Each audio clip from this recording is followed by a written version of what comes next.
Ayan, ang oras natin, 11:51 na po ng gabi. 9 minutes na lang po, alas 12 na. B-Podcast na Blue Team. On air, sa online. Waging-wagi. Waging-wagi. Ang inyong weekend radio sa gabi. Weekend radio sa gabi. B-Podcast. B-Podcast. Sa BCRC. On air, sa online.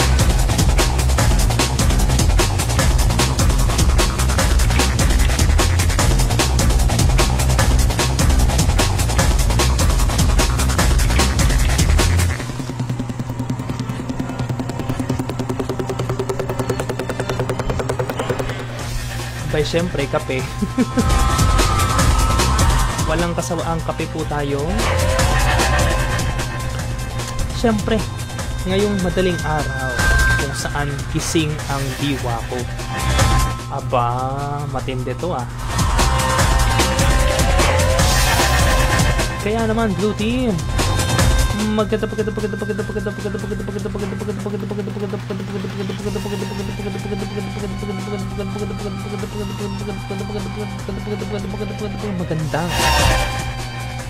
gabi po sa inyo lahat, mag-uumaga na. So, magandang umaga.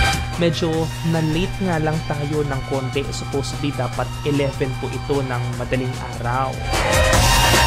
Pero dahil sa kadahilanan teka, parang may echo yung boses ko. Check ko lang mabuti itong itong ating speaker. No, kasi alam ko, hindi ko naman nilagyan to ng echo, pero parang may echo siya. Ano pa naman yan? Bakit ganun? Why like that?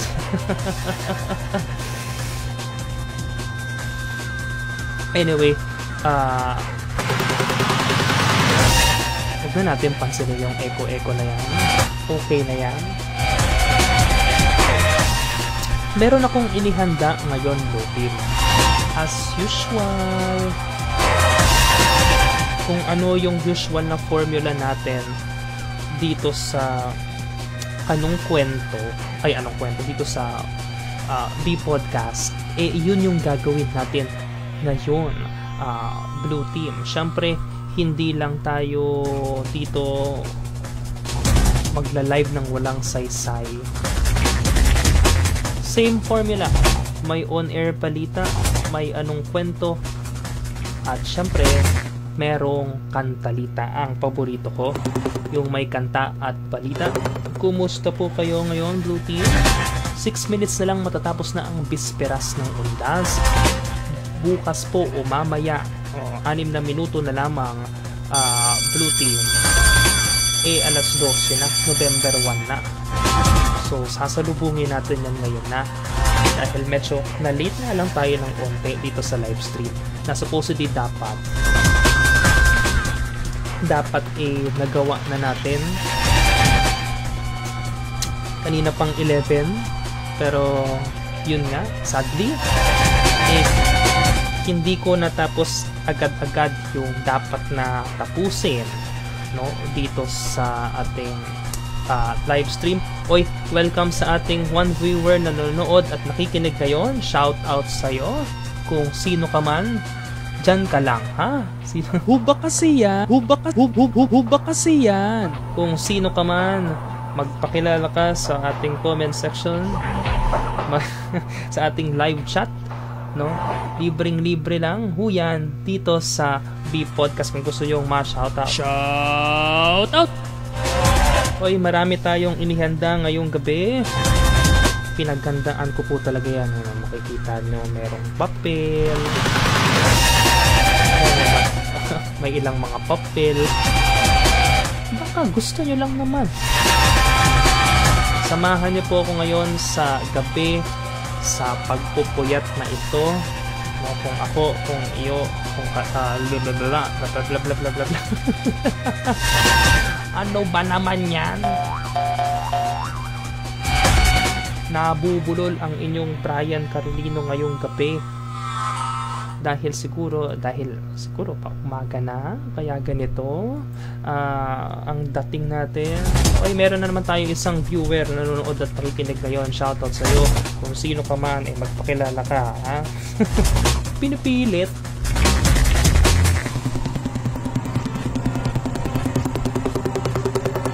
Ito na nga, Blue Team. 4 na minuto na lang. November 1 na. Happy All Saints Day po sa inyong lahat. Araw po ng mga santo, ha. Pero kanina, nung pumunta po tayo kanina sa Manila North Cemetery, ang isa sa pinaka malaking sementeryo dito po sa Pilipinas. October 31 pa lang, bisperas pa lang po ng undas. Marami na pong mga nagsisipuntahan na mga dadalaw at bibisita sa kanilang mga mahal sa buhay, no, sa sementeryo. At nasaksihan natin yan kanina. As usual pa rin, merong mga daanan na sinara na dyan po sa may kabaan na yan ng Manila North Cemetery, dyan sa may Blumentritt. So nakasara po yung daanan po dyan. Maraming tao, maraming mga nagtitinda kung ano-ano nandyan. Kung hindi bulaklak, hindi kandila, pagkain.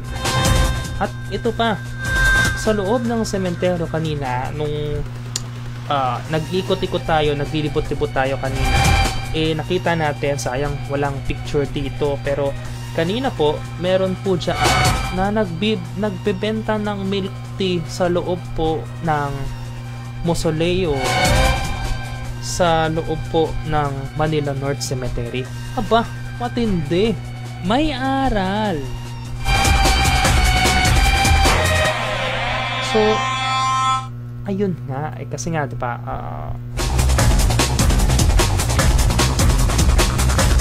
syempre hanap buhay nga naman, pero magugulat ka, yung stall, no, yung store, no, nandun po sa loob ng mausoleo at meron pong mga tarpaulin sa gilid.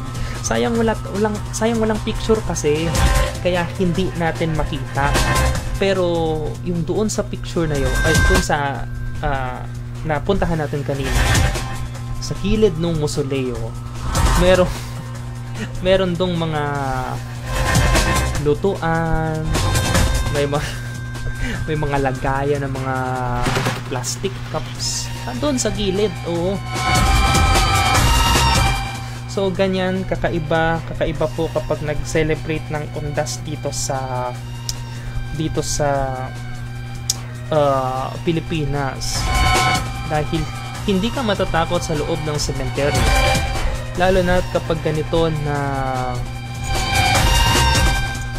marami, sabay-sabay yung mga tao, dagsa yung mga tao na nandoon sa loob ng mga sementeryo, partikular na po dyan sa Manila North Cemetery, na ang dami-daming talagang tao.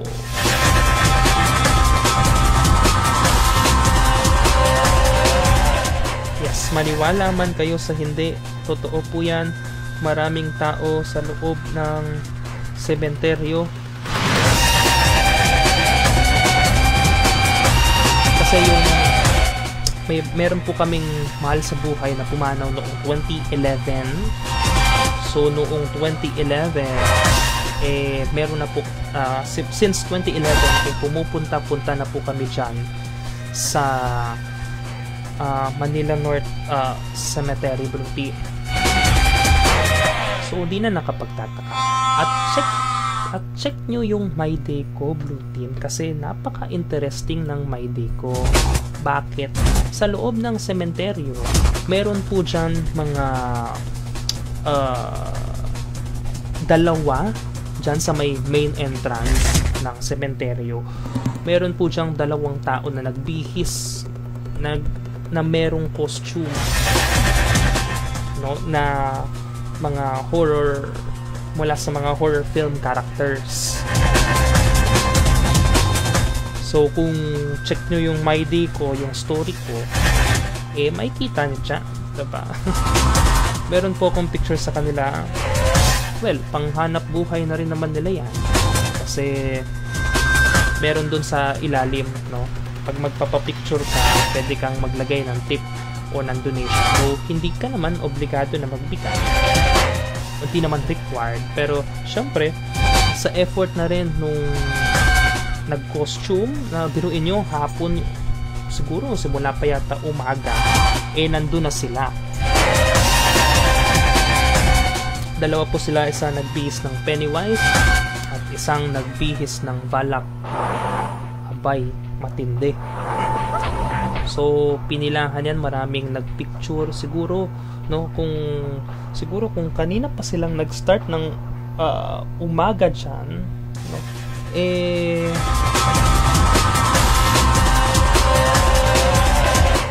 Siguro kung tig-piso-piso, no? Isa-isa na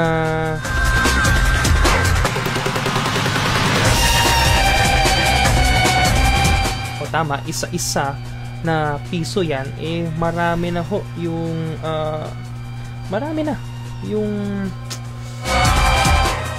na ipon nila wala doon sa mga tip na yon.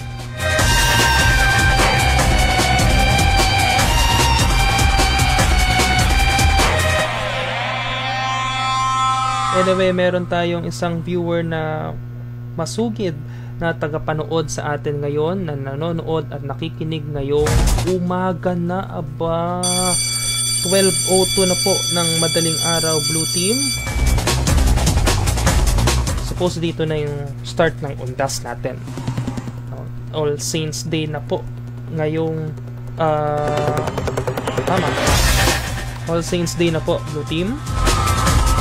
So, welcome sa ating one viewer na nanonood at nakikinig ngayong gabi.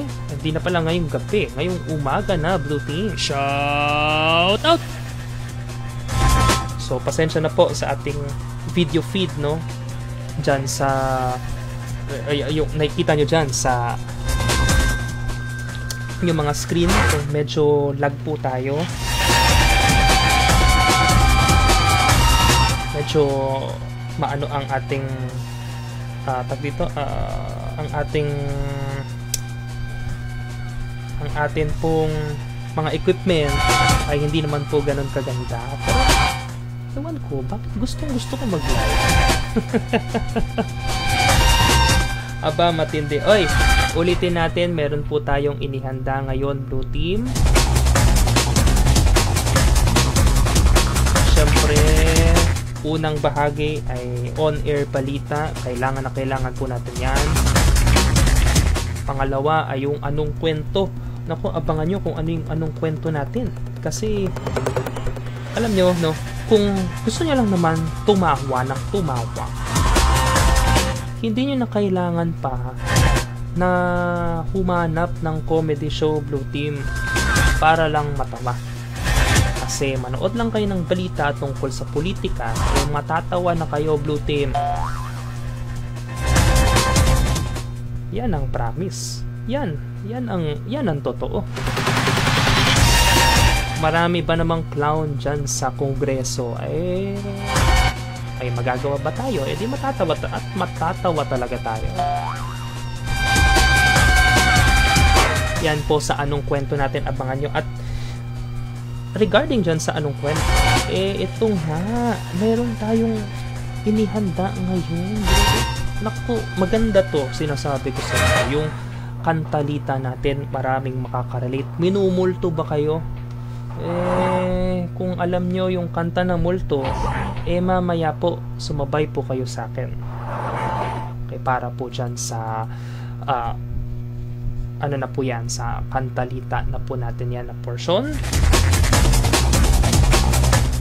Okay, oras natin 12:05 na po, Blue Team. On air balita na.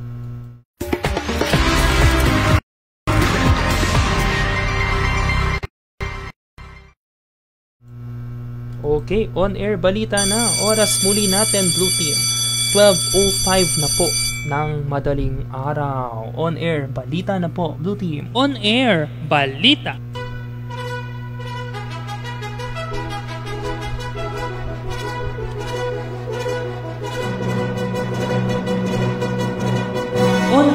On air, sa online, yanda na mga tenga sa programang live na nalalarga mula sa radyo.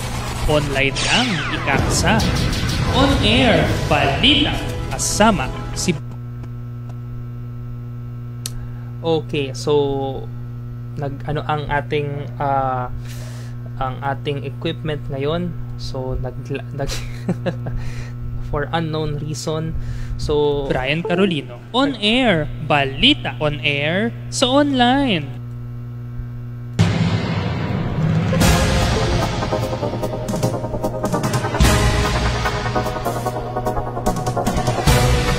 On air, balita. On air, sa online. On air, sa air, sa online. Ito na nga, Blue Team, ang ating mga balita. Oy, oras po natin, Blue Team. 12:07 na po ng madaling araw. Nagkakaroon lang po tayo ng technical difficulties sa atin pong camera. Na naman, bakit ganun?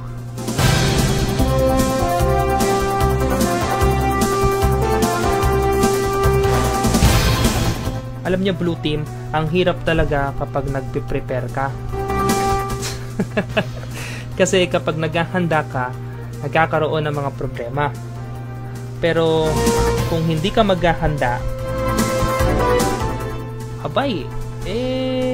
very smooth naman ang live stream. Saan ka lulugar? Anyway, tuloy-tuloy tayo. Magkaroon man ng problema yung ating camera, ewan ko ba? Nagkakaroon tayo ng problema lagi kapag dito sa camera, dito sa live stream natin. Anyway, Blue Team, habang inaayos natin pansamantala yung ating camera ngayon,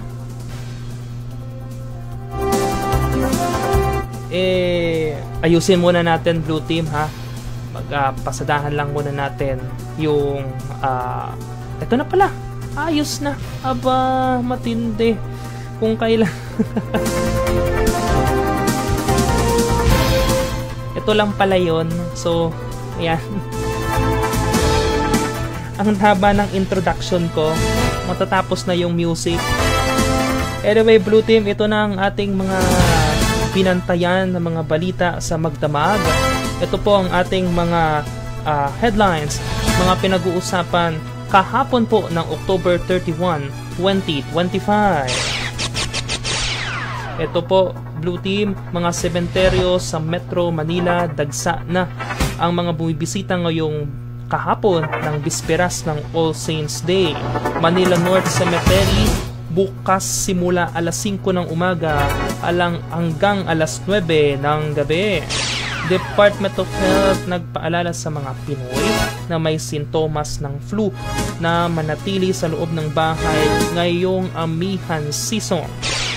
Pagtaas sa presyo ng petrolyo posible sa susunod na linggo ayon sa Department of Energy Oil Industry Management Bureau. 3 weather systems posible raw magpaulan ngayong Undas 2025 ayon sa Pag-asa. 21 economic leaders magtitipon-tipon para sa APEC Summit ngayong taong 2025. Pangulong Bongbong Marcos Jr. kabilang sa naturang pagpupulong sa South Korea. Tulong sa burol, at pagpapalibing, posibleng makuha ng mga kapos na pamilya sa pamagitan ng Free Funeral Services Act. Sa ilalim po yan ng Assistance to Individuals in Welfare and Development, Assistance to Individuals in Crisis Situation Program ng Department of Social Welfare and Development o DSWD. Dahuk ka rin. Mali na naman ako ng pindot. Mga pamilyang itinuturing na mahirap sila, umabot sa 20% o 50% ayon sa Social Weather Stations o SWS. Bureau of Fisheries and Aquatic Resources o BFAR, binalaan ang publiko laban sa mga produktong pandagat matapos ang chemical spill sa Negros Oriental. Bulkang Kanlaon, nagbuga na naman ng abo kahapon o nitong Huwebes, October 30, 2025. At 649 at 642 ng Lotto, wala pa ring nananalo, Blue Team. Today on air. Today on air. Ang mga balita ngayon, Blue Team, simula 5 AM pa lang ay makakapasok na ang mga gustong bumisita sa Manila North Cemetery sa Maynila sa mga araw ng undas sa October 31, November 1 hanggang November 2, 2025. Mahigpit ang seguridad na ipinatutupad ng Manila Police District o MPD sa mahigit 500 na nakadeploy sa palibot ng sementeryo.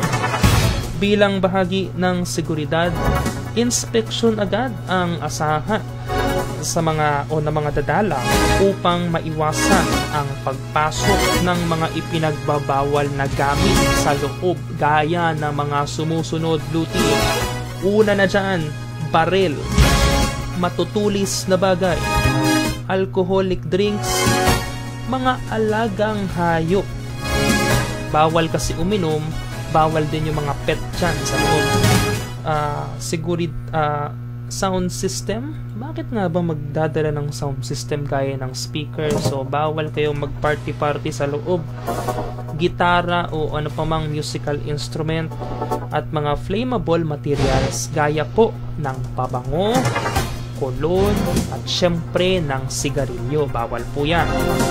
Kung may ma-inspection man sa ilang mga gamit na nabanggit, ay ibabalik naman daw ito sa may-ari at ipaiiwan sa pasukan ng sementeryo. Pagpasok, may mga police assistant desk na pwedeng pagtanungan. At para naman sa mga bata, ay lalagyan po sila ng wrist tag. Tag po yan dito sa wrist, no? Sa may braso. O braso ba tawag dito? Basta wrist. Na pananda kung sakali man silang mawala. May mga libreng sakay rin. May mga nagbebenta ng pagkain at mga nakokostyo na naging atraksyon sa Manila North Cemetery, Blue Team. On air, balita on air sa online. Mula sa 49% Blue Team ay naging 50% ang mga pamilyang Pilipinong itinuturing ang mga sarili nila na mahirap. Ayon yan sa pinakabagong survey ng Social Weather Stations o SWS. Sa Always Poor o yung palagi raw silang mahirap, 36%. Sa Usually Poor, yung palagi ang mahirap, 8.7%. At sa Newly Poor, yung mga bago pong naging mahirap daw, 5.7%. Nasa borderline naman na 12% o yung nasa gitna. Yung pagitan po yan ng mahirap at hindi mahirap. Para naman sa mga hindi raw sila mahirap. Wow, sana all po, Blue Team. 38%. So marami-rami pa rin naman pala. Lumalabas din na 3,000 ang buwan ng upa. Okay? At 2,000 sa transportasyon ang karaniwang gastusin ng pamilya. Ang malaki naman talaga kasi sa transportasyon pa lang, no, kapag magko-commute ka pa lang, talagang mahal mag-commute. Sa ilang ruta siguro aabutin ng 100, depende sa layo, no? Face-to-face interview ang isinagawa ng Social Weather Stations o SWS sa 1,500 na adult Filipinos mula September 24 hanggang 30, 2025. On air, balita. On air, balit. On air, on air, balita. On air, sa online. Today, on air. Walang nanalo sa loto, sa mga lotto draw kahapon ng nitong Webes, October 30. Para sa 649, may winning combination ito na makinig kayo, Blue Team. 10, 45, 3, 19, 4, at 13 na para sana sa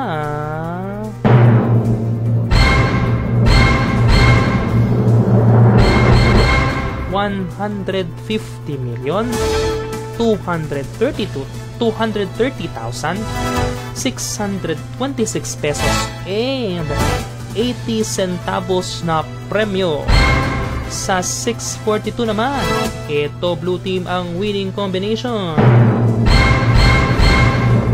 3, 28, 8, 7, 41, at 23 para sa jackpot price na sa tumataginting na.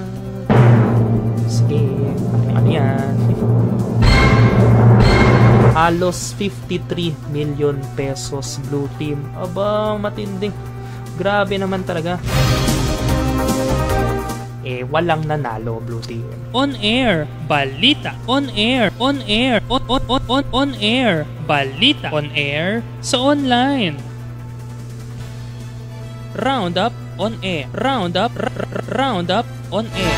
Samantala, Blue Team, narito naman ang mga balita sa nakalipas na mga araw, Blue Team. Roundup on air. Roundup on air. Ito, Pastor Apollo Kibuloy, hindi pinayagan ng Pasig Regional Trial Court o Pasig RTC sa hiling na hospital arrest. Dating Senador at ngayon Chief Presidential Legal Counsel Juan Ponce Enrile, kanyang dating Chief of Staff Jessica Gigi Reyes, Janet Lim Napoles, at iba pang sangkot sa 172 million pesos na pork barrel scam na pawalang bisa ng Special 3rd Division ng Sandigan Bayan. Pagdinig sa maanumalyang flood control projects inaasahan sa November 11 ayon sa Independent Commission on Infrastructure o ICI. Mga nakaraang sesyon hindi raw ilalabas ng komisyon. Live streaming matatagalan para. National Police Commission o NAPOLCOM natapos na umano ang administrative case laban sa mga naging sangkot sa pagkawala ng mga sabongero. Ilang mga senador at kongresista naglabas ng kani-kanilang mga statement of liabilities and net worths o SALN. Mamaya malalaman niyo po yan sa Anong Kwento. Bryce, dating Bulacan 1st District Assistant Engineer Bryce Hernandez, hindi raw umano humihiling na bilang state witness sa investigasyon sa manumalyang flood control projects ayon sa Ombudsman. Pelikulang Quezon, ito yung usap-usapan na ito, pinatikos ng apo ni Manuel Quezon kung saan takpok ang kanyang lolo. At Bunkang Kanlaon sumabog noong October 24, 2025. Roundup on air. Roundup on air. On air, balita. On air, sa online. Samantala, balikan natin ang mga headlines ngayong November 1, 2025. Blue Team, Happy All Saints Day po sa inyong lahat. Mga sementeryo sa Metro Manila, dagsana ng mga bumibisita ngayong bisperas ng All Saints Day. Manila North Cemetery bukas simula alas 5 ng umaga hanggang alas 9 ng gabi. Department of Health nagpaalala sa mga Pinoy na may sintomas ng flu na manatili sa loob ng bahay ngayong amihan season. pagtaas sa presyo ng petrolyo. Posible raw sa susunod na linggo ayon sa Department of Energy Oil Industry Management Bureau. Tatlong weather systems posible raw magpaulan ngayong undas 2025 ayon sa Philippine Atmospheric Geophysical and Astronomical Services Administration o PAGASA. 21 economic leaders magtitipon-tipon para sa APEC Summit 2025. Pangulong Bongbong Marcos Jr. kabilang sa pagpupulong sa South Korea. Tulong sa burol at pagpapalibing, posibleng makuha ang mga kapos na pamilya sa pamamagitan ng Free Funeral Services Act sa ilalim ng Assistance to Individuals in Crisis Situation Program ng Department of Social Welfare and Development o DSWD. Mga pamilyang itinuturing ang mga sarili nila na mahirap umabot sa 50% ayon sa Social Weather Stations o SWS. Bureau of Fisheries and Aquatic Resources o BFAR, binalaan ng publiko laban sa mga produktong pandagat matapos ang chemical spill sa Negros Oriental. Bulkang Kanlaon, nagbuga na naman ng abo nitong kahapon o nitong Huwebes, October 30, 2025. 6:49 at 6:42 ng loto, wala pa rin nananalo. On air, balita. On air, sa online. On air, on air, balita. On air, sa online. At yan po ang mga balitang ating binantayan simula on air hanggang dito sa online. Muli ako po si Brian Carolino. Susunod na po ang Anong Kwento Blue Team. Abangan niyo po yan at ang kantalita natin. Inyong napakinggan ang On Air Balita kasama si Brian Carolino.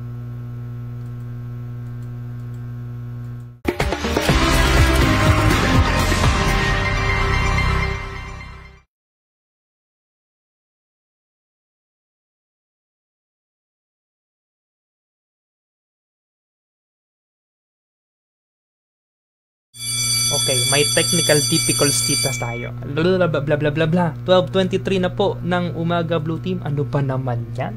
May technical difficulties. Pasensya na po.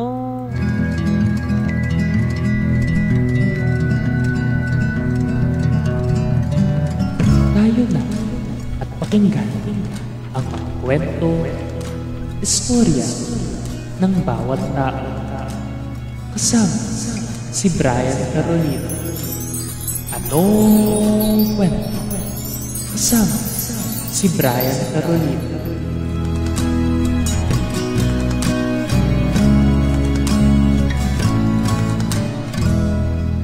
Brian, anong kwento? Brian, anong kwento? Ito na nga ang kwento natin, Blue Team. No? So, ayun na nga. 3 viewers na tayo. Ang galing naman. Diba?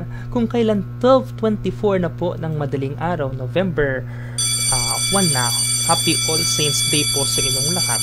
Dumami ang viewers natin. Hello po sa inyong lahat. Brian, anong kwento? Ito na nga ang kwento natin, Blue Team. Sino yan? Okay, ito na. Naalala nyo yung flood control project na pagdinig sa Senado, hindi ba? Huba kasi yan. Okay, so ito na nga. May mga nadawit na mga kongresista, particular na sa Senado. Isa na doon si Senator Jinggoy Estrada at meron pa si Senator Joel Villanueva. Daho ka rin. Okay, anong meron kay Senator Joel Villanueva? Sa pagkakasangkot niya sa flood control project na yan, sa maanumalyang flood control project. Ang sarap ng kape. Anyway, sa pagkakadawit niya dyan, lumabas itong dati niya pang issue. 2016, okay? 2016 ng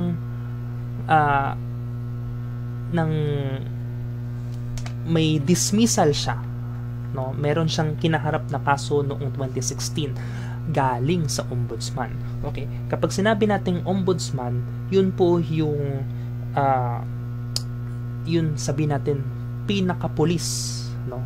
sa gobyerno, no? Sila yung nag-iimbestiga, no, ng mga government officials kung may mga anomalya ba, meron bang mga ganito ganyan. Yan po ang trabaho ng ombudsman, particular na sa mga high government officials tulad ng mga senador na pinag-uusapan natin ngayon, si Senator Joel Villanueva. May aral. Ito na, 2016, merong kaso may kaso si Senator Joel Villanueva. Okay? Ano ang kaso niya? May aral. Sino yan? Sino yan? Okay. Ito ang kaso niya. Basahin lang natin. Kasi nung 2016, naglabas ng dismissal order si dating Ombudsman Conchita Carpio Morales, no, sa dismissal sa pwesto ni Senator Joel Villanueva dahil yan sa ang complaint niya noong 2016. Okay, di ba kaparte siya nung kanyang party list, no, meron siyang share doon sa kanyang party list na SIBAC, no. Ang SIBAC na yan, kung di ako nagkakamali, meron yan na meron niyang sabihin natin, may mga may advertisement yan sa TV, di ba? Sino yan? Sino yan? Yung advertisement na yan sa TV, okay, sinasabi daw labanan umano ang korupsyon. Yun yung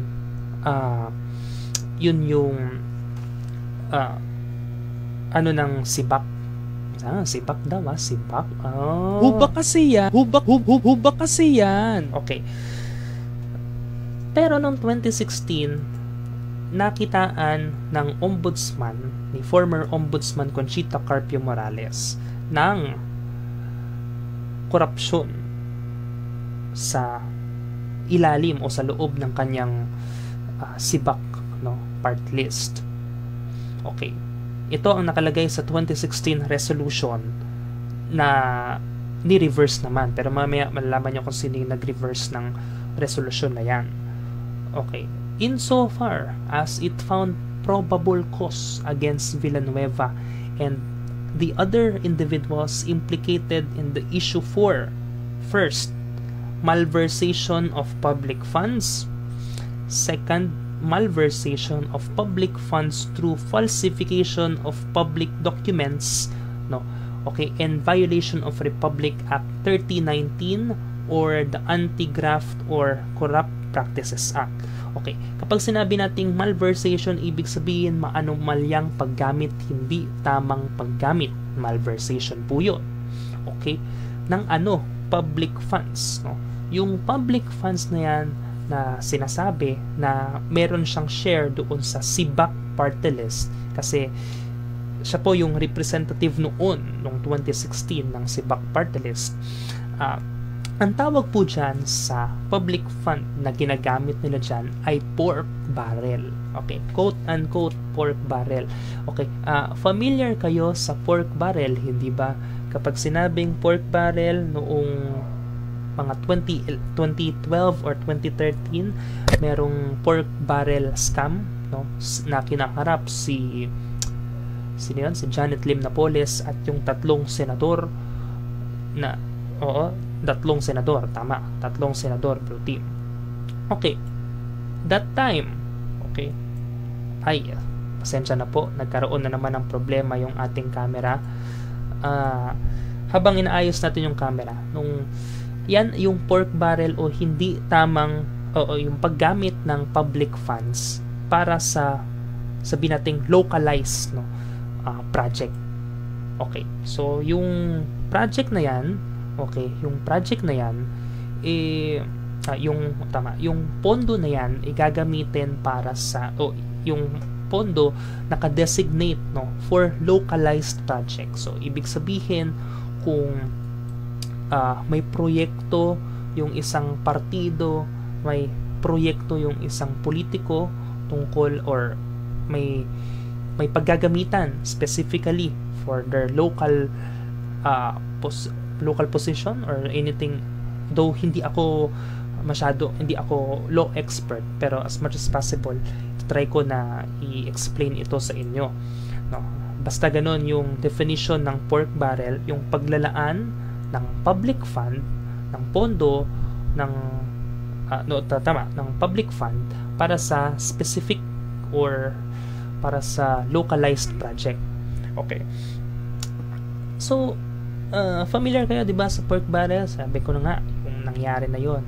So, nagamit doon sa Sibak party list na, okay, magkano 'yon? Mahigit 9 million. Okay? 10 million nga ang nakalagay dito. Involvement in 10 million pork barrel scam. Okay? Kapag sinabi natin, yun ang sinasabi natin sa pork barrel scam, ano pa yung iba na hindi paggamit? Malversation. Through falsification of public documents. Ibig sabihin, falsification, pagpepeke, no, sa mga pagpepeke sa mga dokumento na ipinapakita. Bakit pineke? Kasi nga may anomalya na ginamit doon sa public fund, doon sa pork barrel. Kaya merong public or falsification of public documents. Okay? Naintindihan pa? So, yan yung ibig sabihin, no, nung case. Yung violation na yan ng Republic Act 3019 o yung Anti-Graft and Corrupt Practices Act. Yan ang nakita ng dating ombudsman na si Conchita Carpio Morales kay ngayon senador na si Joel Villanueva noong 2016. Okay, senador siya that time, at the same time, kung di ako nagkamali, alam ko senador na siya dito. Okay, or nakalimutan ko, public service, or hindi pa yata. Okay, nakalagay lang kasi dito, dismiss Villanueva from public service. Okay, from public service. Okay, so inaalis lang siya. So nire-recommenda lang siya ng ombudsman na tanggalin si Senador Joel Villanueva sa pwesto. Okay, dahil nga doon sa nakita sa kanya na Anti-Graft and Corrupt Practices Act ng dating Ombudsman Conchita Carpio Morales noong 2016, Blue Team. No? So, matagal na. Okay. Ngayon, noong 2019, Blue Team. Sino yan? Okay. Nung naging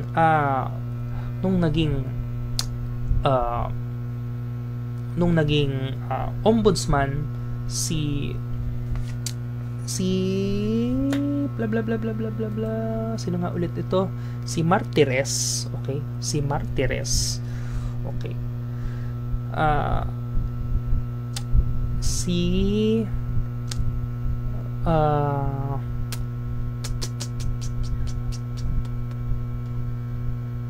Okay, teka. Pasensya na. Medyo mahirap to i-discuss, no? Kasi Priority Development Assistance Fund or PDAF ni Senator Joel. Anyway, bla bla bla bla bla bla bla bla bla bla bla bla bla. Samuel Martires. Ayan. Nung naupo si Samuel Martires noong 2019, ni-reverse niya itong 2016 resolution ni Conchita ng dating ombudsman na si Conchita Carpio Morales. Okay. Bakit? Okay. I don't know. Okay. Ni-reverse niya. Okay. Ay, bago pa pala yun. Merong isang interview si dating Conchita Carpio Morales kay Karen Davila, no, na sinasabi niya doon na nirekomenda niya raw sa Senado, no, na i-dismiss sa pwesto si Senator Joel Villanueva, pero yung dismissal case na nire-recommend niya dinismiss din ng Senado. They ignored it. Okay? So, yan. hindi na pagbigyan yung sinabi na yan ni former Ombudsman Conchita Carpio Morales. Okay.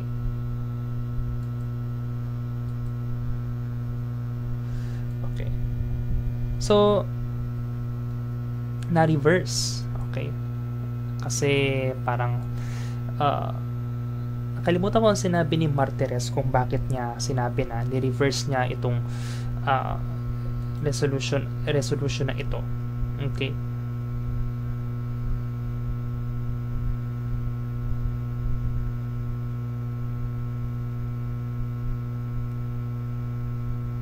Okay, merong final si Villanueva na motion for reconsideration. Ibig sabihin, parang sabihin natin ito yung pagkakataon nung akusado, no, na magpaliwanag, na magsumite ng kanyang panig upang sabihin na wala siyang kasalanan o hindi totoo yung final sa kanya. Okay.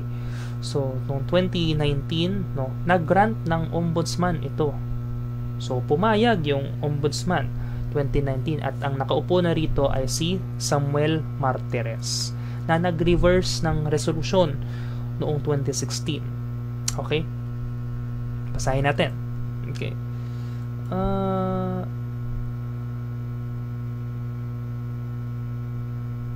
In fact, there is no probable cause against Villanueva as it was not shown that he was actually involved in the embezzlement of the 9,700,000 pesos in public funds. Yun yung nakalagay sa desisyon ni Martires.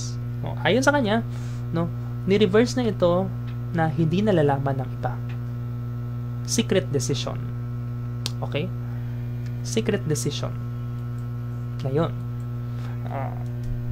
secret decision, hindi ba, Blue Team? Okay.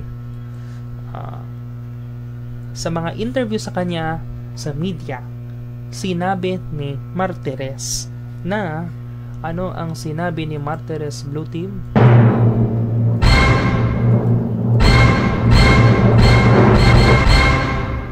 Gusto nyo bang malaman?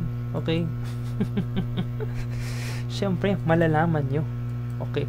Kung may mga nanonood pa sa atin ngayong gabi, siyempre, aalamin natin kung ano yung kung ano yan, Blue Team.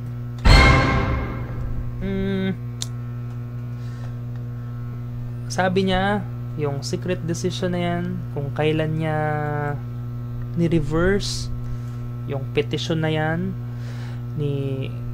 yung desisyon na yan ni Conchita Carpio Morales nung ombudsman pa siya noong 2016, hindi niya na raw matandaan. Okay, sige, hindi mo na matandaan. Okay, maniniwala na kami dyan sa kwento. Ngayon, nung nasangkot na naman ang pangalan ni Senator Joel Villanueva sa korupsyon, particularly sa flood control project, lumabas na naman yung kaso niya. At ito na nga, Blue Team, no? Sa pagkakasangkot niya na ito, nabuksan, nakita yung secret decision, quote unquote, ng dating ombudsman na si Samuel Martires na nag-reverse sa desisyon ni former Ombudsman Conchita Carpio Morales noong 2016 hinggil nga dito sa Anti-Graft and Corrupt Practices Act na nilabag ni Senator Joel Villanueva noong representative siya noong SIBAC party list na kinabibilangan niya. Again, malversation of public funds and malversation of public funds to falsification of public documents or false documents. Ay, aba. Siyempre. At magkano? 9,700,000 pesos.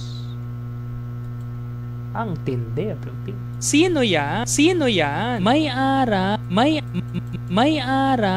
Okay, sino yan? The Senator Joel Villanueva. At ayan ang laman ng ating kantalita ngayon, Blue Team.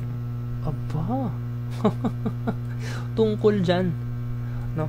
Kasi, mahalagang mapag-usapan natin dahil nagkaka-ugnay-ugnay itong mga kaso na ito. No? Kung hindi dahil dito sa flood control project na to, na mga ghost projects tungkol sa flood control, hindi malalaman itong secret decision na ito na ni-reverse, na meron palang dismissal case ito si Villanueva sa gobyerno. Okay, bakit? No? Sabi lang ng dating ombudsman, nung nakaraang ombudsman na si Samuel Martires, bago pa si Boying Rimulya, na ngayon siya yung nagbubukas ulit nung ganitong kaso,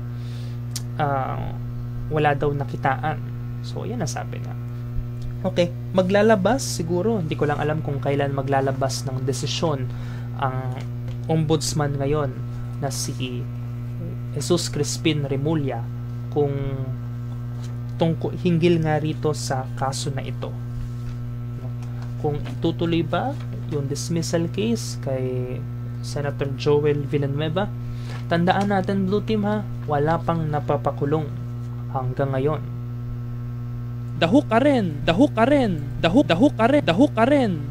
And hanggang ngayon, ongoing pa rin ang kaso. Pero ito na lang, Blue Team, no? Sa pagkahaba-haba ng mga kaso na ganito na wala pa rin napapakulong, pero kapag mga ordinaryong tao ang involved, no,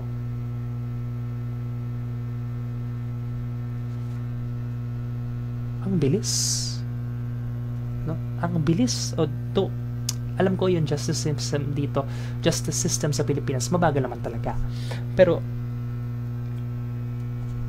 napapakulong agad. So, yes, kailangan dumaan sa due process. Ayun naman talaga dapat, sa due process. Pero minsan, dito sa due process na ito, tulad niyan, meron palang ganyan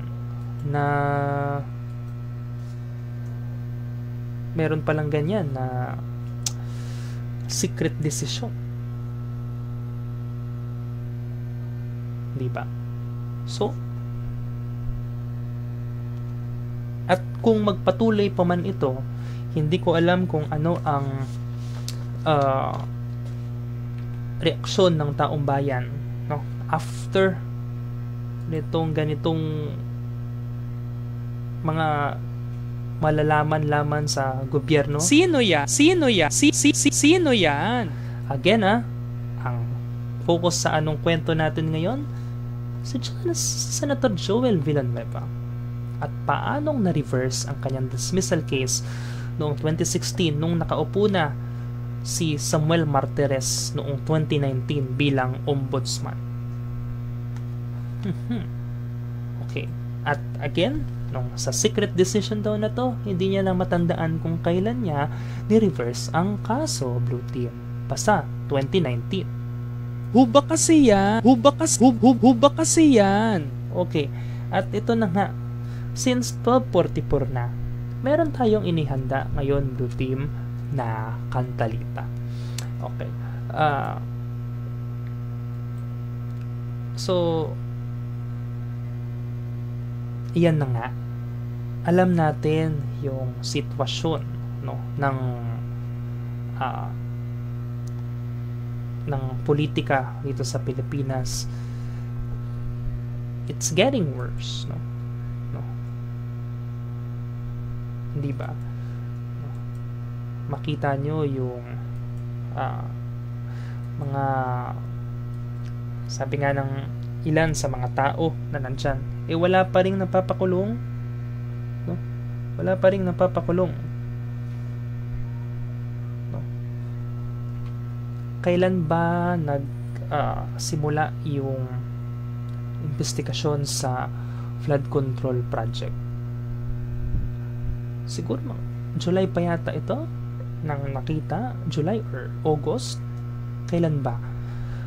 Hindi ko na matandaan sa dami, sa pagkarami-rami, no?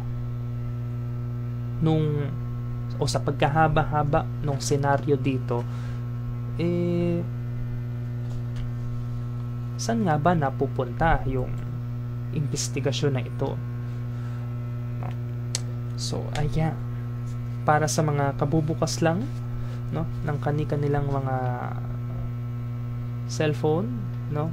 Ako po si Brian Carolino at ang kwento natin ngayon ay hinggil nga sa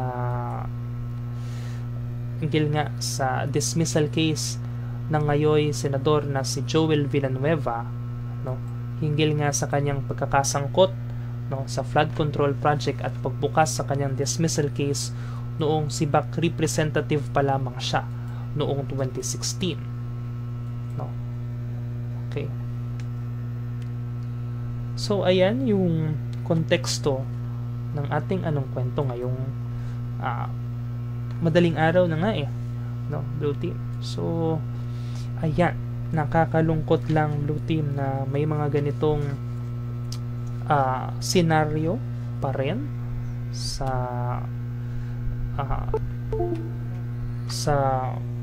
ating gobyerno, no? Di ba? So ayan, kung kailan naman nasa peak na tayo ng ating discussion ngayon, saka naman nagluloko yung ating live stream, no? Dahil nga dito sa camera. So habang inaayos natin yung camera, para sa mga kabubukas lang, Blue Team, ang konteksto ng anong kwento natin ngayon ay yung dismissal case ni Senator Joel Villanueva nang mabuksan ito matapos siyang masangkot sa flood control project o sa maanumalyang flood control project, Blue Team. So meron tayong inihanda ngayon, Blue Team, na kantalita, Blue Team.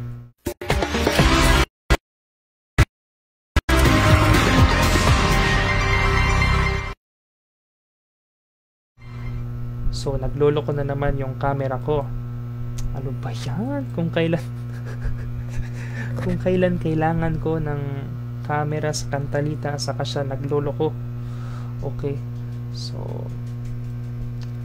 anyway,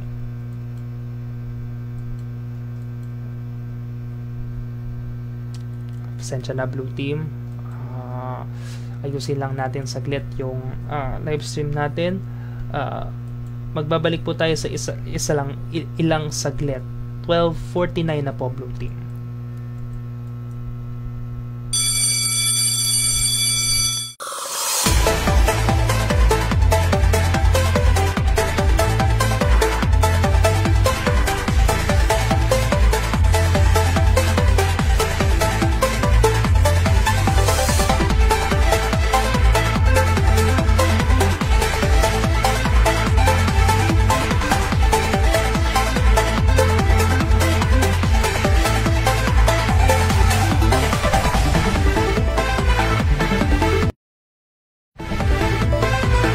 And we're back, Blue Team. So maraming salamat po sa inyong mahabang pasensya. We're back. So meron tayong isang viewer. Again, ulitin natin yung konteksto ng ating kwento ngayong umagang ito. So ang pinag-usapan natin simula pa kanina ay yung 2016 dismissal case ng ngayon senador na si Joel Villanueva. Nung nasangkot siya sa flood control project, no, yung pangalan niya, nabuksan po ulit ito. At napag-alaman noong 2019 ay ni-reverse, no, ng dating ombudsman na si Samuel Martires ang desisyon na nilabas ni dating ombudsman Conchita Carpio Morales noong 2016 hinggil sa dismissal case laban kay Senator Joel Villanueva sa pagkakasangkot nito noon sa Anti-Graft and Corrupt Practices Act, no, noong siya ay nasa SIBAC party list pa lamang bilang representative. At yung pork barrel scam na ito, no, yung hindi, again, yung pork barrel, yun yung paglalaan ng pondo para sa localized project, tulad yan, yung Sibak Party List, no, sa nagkakahalaga ng 9,700,000 pesos. Ano yung maanomalyang malversation, yung hindi maayos na paggamit ng first, yung public documents, yan, yung pork barrel na yan, at yung malversation of public funds through falsification of documents, pagpepeke sa mga dokumento, no, na magsasabi o na magtatago, no, doon sa hindi paggamit ng tama ng pork barrel fund na ito. At ngayon, Blue Team, ngayong gabi, dahil dyan, meron tayong inihanda ngayon, no? Bagong-bago, promise ko sa inyo, masasabayan nyo to, no? Mula sa saliw ng kantang Multo. Ito na po ang ating kantalita ngayon.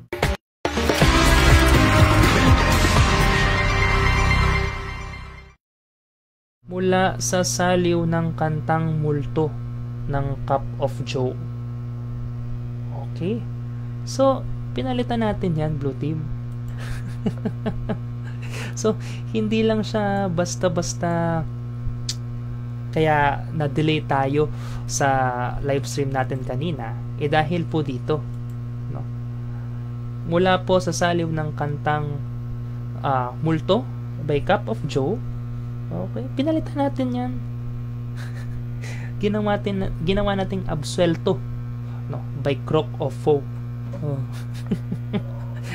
Gets nyo kung bakit Crook of Foe? Abay, syempre, marami yan sa Kongreso, sa Senado, sa mababang kapulungan, marami yan. Okay, Crook of Foe. So, kung alam nyo, Blue Team, ang kanta, I'm sure maraming makakarelate sa inyo dahil kinakanta nyo ito madalas. Sabayan nyo po ako, Blue Team, ha? Okay. Maestro!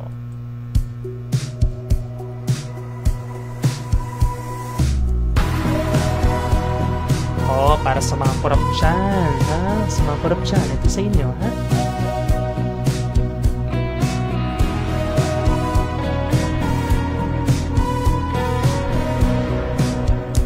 Let's go, Blue Team.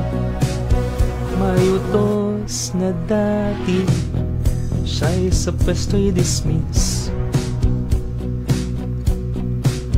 dahil siya ay guilty, corrupt sa kanyang party, yung Sibak. Ba't nagpabahala, sangkot sa anomalya? Kala ko'y payapa, si Martires di maalala. Di naman ang lahat, kahit 2016 pa dapat. Bakit nga ba binabaliktad utos ni Kuchintay Dinggin? Tanging panalangin, palutas na sana, dahil sa bawat tingin mukha mo'y korupsyon na. Yak! Kahit saan man mapunta ang 9 million natin, tuloy pa rin questionin at siyang dahan-dahang tinatakpan ng kaso niya. Let's go, Blue Team. Bakit ba siya'y malaya? Di nagdalaw ang Senado ng free. Wala nang nakikita, kaso mo'y ramdam pa rin sa dilim. Hindi ba tao ay guilty? Hindi ba makagising? Pasinde na ng ilaw, Naabsuelto na ko sa Senado. Sa Senado, hindi mo pa nga palilinisin. Hindi pa ba sapat pangungurap mo sa amin? Hindi pa ba madadaya? Hindi na ba madadaya? Ay malaya. Di nadalo ang Senado ng free. Wala nang nakikita, kaso mo'y ramdam pa rin sa dilim. Hindi na ba reality? Hindi ba makagising? Pasinde na nangilaw. Naabsuelto na ko sa Senado. Sa Senado, palinisin. Hindi pampas at pangungurap mo sa amin. Hindi na ba madadaya? Hindi na ba madadaya? Hindi na ba?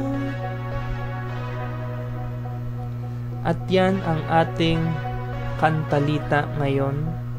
Yes, mula sa saliw ng kantang Multo, no, ng Cup of Joe. Ito po ang Absuelto by Crook of Foe.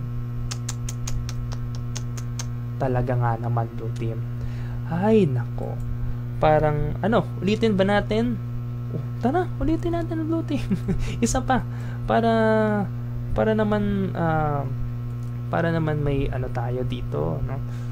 So mula sa saliw ng kantang Multo ng Cup of Joe, pinalitan natin yan.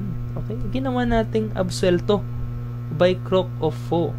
Okay? Sa pangalawang pagkakataon, for the context, ito po ay hinggil sa 2016 dismissal case ng ngayong senador na si Joel Villanueva, no, na ni-reverse noong 2019 at ngayon ay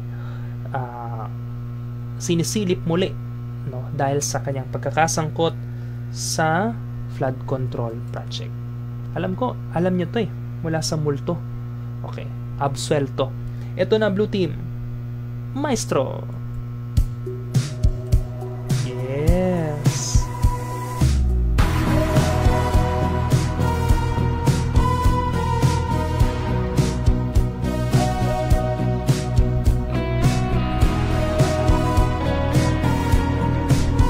Sabayan nyo ako, Blue Team. Ganda to. May utos na dati siya'y sa pwesto'y dismiss dahil siya ay guilty, corrupt sa kanyang party. Ba't nababahala, sangkot sa anomalya? Kala ko'y payapa, si Martires di maalala. Hindi na umamana lahat, kahit 2016 padapat. Bakit nababina baliktad, utos ni Conching tay dinggin. Tanging panalangin, malutas na sana, dahil sa bawat tingin mukhang may corruption na. Kahit saan man mapunta ang 9 million natin, tuloy pa rin pagpasyonihin. At siyang dahan-dahang pinatagpan ng kaso niya. Bakit ba siya'y malaya? Pinagtalo ang Senado ng free. Wala nang nakikita, kaso mo'y ramdam pa rin sa dilim. Hindi ba ikaw ay guilty? Hindi ba nakagising, pasinde ng ilaw, na-abselto na po sa Senado. Sa Senado, hindi mo pa palilinisin, hindi pa ba sapat pangungurap mo sa atin, hindi mo pa madadaya, hindi mo pa madadaya.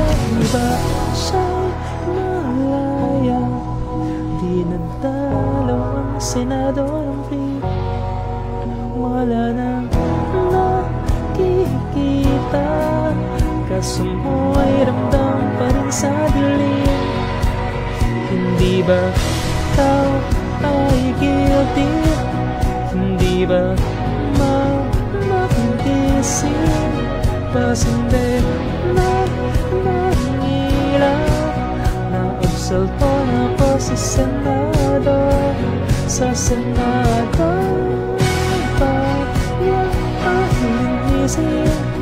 hindi pa pasok pangarap mo sa amin, hindi pa nadadaya, hindi pa nadadaya.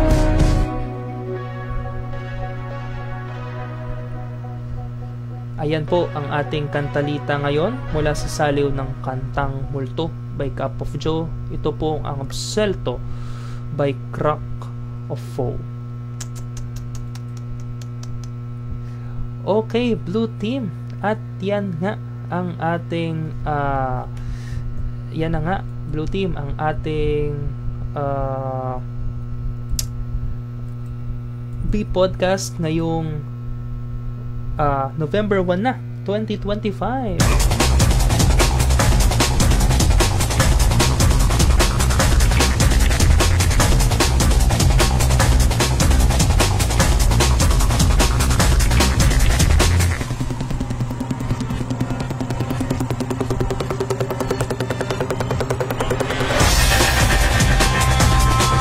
Okay, maraming salamat po sa inyong pagsubaybay simula sa umpisa hanggang sa dulo po.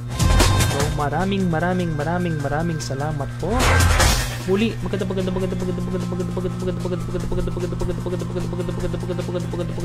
magandang gabi po sa inyo lahat. Pero bago tayo magtapos, siguro, anong oras na kasi? 1:03 na ng gabi. Maraming salamat po. Balikan nyo na lang yung full episode nito sa ating replay. Available po siya sa ating YouTube channel. Uli, ako po si Brian Carolino, Blue Team. Oras po natin 3 minuto makalipas ang 1:00 ng madaling araw ngayong November 1, 2025.